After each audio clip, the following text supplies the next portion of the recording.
नमस्कार और हम देख रहे हैं लिब्रे ऑफिस से जुड़े हुए important MCQ question.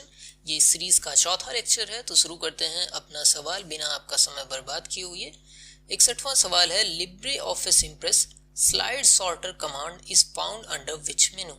Libre Office Impress में स्लाइड सॉर्टर कमांड जो होता है वो किस मेनू के अंतर्गत पाया जाता है? ऑप्शन है फाइल, टूल, व्यू या एडिट। तो यहाँ पर आपका सही जवाब होगा व्यू मेनू। व्यू मेनू के अंतर्गत आपका स्लाइड सॉर्टर कमांड पाया जाता है। बढ़ते हैं अपने अगले सवाल की तरफ, जो कि 62वां सवाल है। Libre office can not format which of the following file in impress. Libre office में कौन सी फाइल टाइप को फॉर्मेट नहीं किया जा सकता अगर लिब्रे ऑफिस इम्प्रेस की बात कर रहे हैं? तो यहाँ पर HTML है, JPEG है, GIF है, WAV है।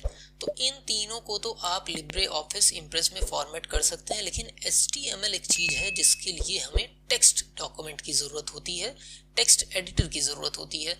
तो ये चीज़ आपके इम्प्रेस में नहीं हो सकता। तो यहाँ पर आपका ए ऑप्शन सही हो जाएगा। ये चीज़ राइटर में, नोटपैड में, वर्डपैड में हो पाती है।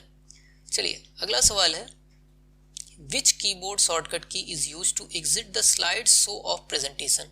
मतलब अगर आपका स्लाइड शो चल रहा हो और उसे एग्जिट करना हो तो कौन सी शॉर्टकट की यूज होती है?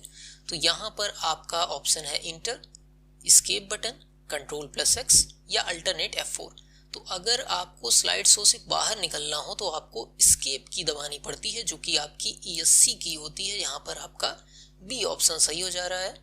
बढ़ रहे हैं अपने 64वें सवाल की तरफ। You can create a new presentation in Impress by using except. मतलब इनमें से किन की सहायता से न्यू प्रेजेंटेशन बन सकता है, सिर्फ एक को छोड़ के। मतलब बाकी सब ऑप्शन की सहायता से तो आपका न्यू प्रेजेंटेशन बन जाएगा, लेकिन एक ऑप्शन ऐसा है जिसकी सहायता से आप न्यू प्रेजेंटेशन नहीं बना सकते। वो कौन सा है? तो यहाँ पर ऑप्शन है Ctrl+N, click on new icon. तो इन दोनों की सहायता से तो बन ही सकता है। फाइल मेन्यू में जाके न्यू प्रेजेंटेशन पे क्लिक करेंगे तो भी आपका बन जाएगा।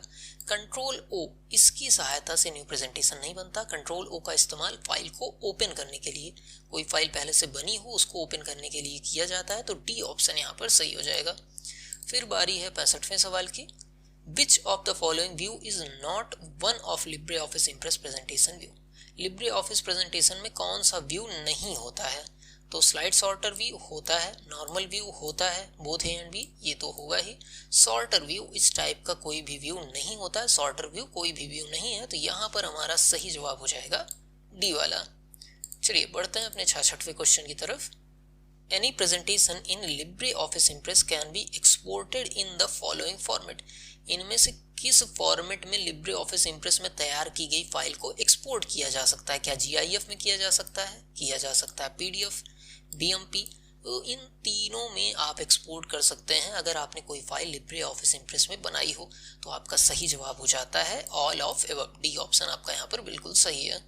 बढ़ते हैं अपने अगले सवाल की तरफ, जो कि है 67वां सवाल। This is the menu command to create a text box on a Libre Office presentation slide. Libre Office presentation slide में टेक्स्ट बॉक्स बनाने के लिए एक कमांड मेन्यू है। तो ये आप कर सकते हैं इंसर्ट के अंदर टेक्स्ट बॉक्स ऑप्शन पे क्लिक करके आप इसको ला सकते हैं। तो यहाँ पर सी ऑप्शन आपका सही हो जाएगा।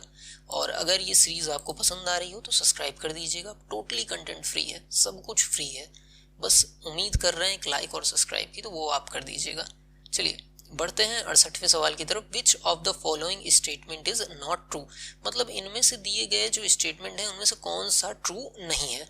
तो you can type text directly into the power point slide bye typing in the text box is more convenient. तो ये पहला ही ऑप्शन गलत है, ये कन्वीनियंट मेथड नहीं होता है। तो यहाँ पर ए ऑप्शन ही आपका सही हो जाएगा, बाकी को देखने की जरूरत ही नहीं है। चलिए बढ़ते हैं अगले सवाल की तरफ। प्रेजेंटेशन स्लाइड को पेश करने के लिए इस्तेमाल किए जाने वाले स्पेशल इफेक्ट्स कहलाते हैं। तो स्पेशल इफेक्ट्स जो यूज किए जाते हैं उनको क्या कहते हैं? प्रेजेंट एनिमेशंस नहीं, एफेक्ट्स नहीं, कस्टम एनिमेशन नहीं, ट्रांजिशन हाँ। ये डी ऑप्शन सही है। स्पेशल इफेक्ट्स को क्या कहते हैं? ट्रांजिशन कहते हैं। इसके बाद बढ़ते हैं 70वें सवाल की तरफ। In terms of animation what is a trigger. Animation जब आप करते हैं तो उसमें ट्रिगर्स क्या चीज होती है? तो यहाँ पर ऑप्शन में देखें, an action button that advanced to the next slide, an item on the slide that perform an action when clicked. ये सही बात है कि आप इसमें जब क्लिक करते हैं तो कुछ एक्शन होता है, तो यहाँ पर बी ऑप्शन आपका सही है। बढ़ते हैं अपने 71वें सवाल की तरफ। What is the maximum font size in LibreOffice Impress? LibreOffice Impress में मैक्सिमम फॉन्ट साइज कितनी होती है?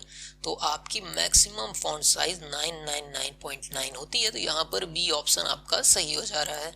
बढ़ते हैं अपने अगले सवाल की तरफ। Which alignment is not there in LibreOffice Impress? LibreOffice Impress में कौन सा अलाइनमेंट नहीं होता है? Central, left, right, justified. तो आप बहुत सारे देखेंगे तो चारों उनको लगेगा, लेकिन जस्टिफिकेशन नहीं, जस्टिफाइड होता है। तो यहाँ पर डी ऑप्शन आपका सही हो जाएगा कि इस तरीके का कोई अलाइनमेंट नहीं होता है, जस्टिफाइड होता है, जस्टिफिकेशन नहीं होता है। 73वां सवाल है, which shortcut key are useful for paste unformatted text in Impress? तो इसके लिए यूज किया जाता है control alternate shift plus V. यहाँ पर बी ऑप्शन आपका एकदम सही हो जा रहा है। इसके बाद बढ़ रहे हैं 74वें सवाल की तरफ, और ये देखिए आपको सीरीज किस तरीके से पढ़नी चाहिए बहुत बार मैं बता चुका हूँ, फिर से बता रहा हूँ। क्वेश्चन पढ़िए, ऑप्शन देखिए, वीडियो को रोकिए और हमारे जवाब बताने से पहले खुद प्रयास करिए कि आप जवाब दे पाएं, और फिर जब आप जवाब मन में बना लें तो वीडियो चलाकर देखिए कि क्या आपका जवाब और हमारा जवाब मैच हो रहा है। इस तरीके से पढ़ेंगे चीज़ें आपको याद होती चलेंगी। चलिए, where is the option of export direct as PDF? Export direct as PDF option Libre Office Impress में कहाँ पर होता है? प्रेजेंटेशन में नहीं, ड्राइंग टूल बार में नहीं, स्टैंडर्ड टूल बार में। हाँ, ये सी ऑप्शन आपका सही है। बढ़ते हैं अपने अगले सवाल की तरफ, जो कि है 75वां सवाल। What is the shortcut key to go to the last active cell in LibreOffice Calc? LibreOffice Calc में लास्ट एक्टिव सेल में आपको जाना हो तो आपको यूज करना पड़ता है कंट्रोल प्लस एंड। यहाँ पर आपको बी ऑप्शन पे टिक कर देना है।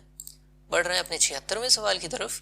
The value of is equal to round 275 -2। तो इसकी वैल्यू क्या होगी?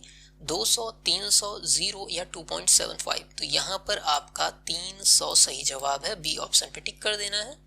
इसके बाद बढ़ रहे हैं 77वें सवाल की तरफ। Can the order of worksheet in workbook can be change? क्या जो वर्कशीट होती है वर्कबुक में, क्या उसका ऑर्डर चेंज किया जा सकता है? क्या ये सही है या गलत है? तो ये स्टेटमेंट आपका बिल्कुल ट्रू है, इसे चेंज किया जा सकता है। अगला सवाल है, what will be the output of is equal to ceiling 159, 15? तो इसका आउटपुट क्या होगा पूछा जा रहा है। 150, 165, 159 या इनमें से कोई नहीं। तो आपका 165 यहाँ पर सही हो जाएगा, क्योंकि पीछे के साइड पे 15 आपका दिया हुआ है। बढ़ रहे हैं अपने अगले सवाल की तरफ, जो कि है 79 नंबर का question. Is the same shortcut key use for find and replace in LibreOffice and MS office? LibreOffice और एमएस ऑफिस में जो फाइंड एंड रिप्लेस के लिए शॉर्टकट की होती है, क्या वो सेम है दोनों में? तो सही बात है, दोनों में एक ही शॉर्टकट की काम में आती है। वैसे लगभग शॉर्टकट की जो लिब्रे ऑफिस राइटर में है वही आपकी जो है एमएस वर्ड में भी है। चलिए बढ़ते हैं अपने 80 नंबर के सवाल की तरफ। What is the readymade seat called in Calc? Calc में जो रेडीमेड सीट होती है, मतलब पहले से बनाई हुई, तो उसको देखिए कोई भी चीज़ पहले से बनाई है, चाहे कैल्क में हो चाहे इम्प्रेस में हो, उसको टेम्पलेट ही कहते हैं। यहाँ पर भी टेम्पलेट कहेंगे, बी ऑप्शन सही है। तो ये हमारे आज के वीडियो का सवाल था। प्रयास पसंद आया हो तो लाइक सब्सक्राइब करिए, ताकि और भी वीडियोस आपके लिए हम ला पाएँ एनर्जी के साथ। मिलते हैं अगली वीडियो में, तब तक के लिए नमस्कार, जय हिंद।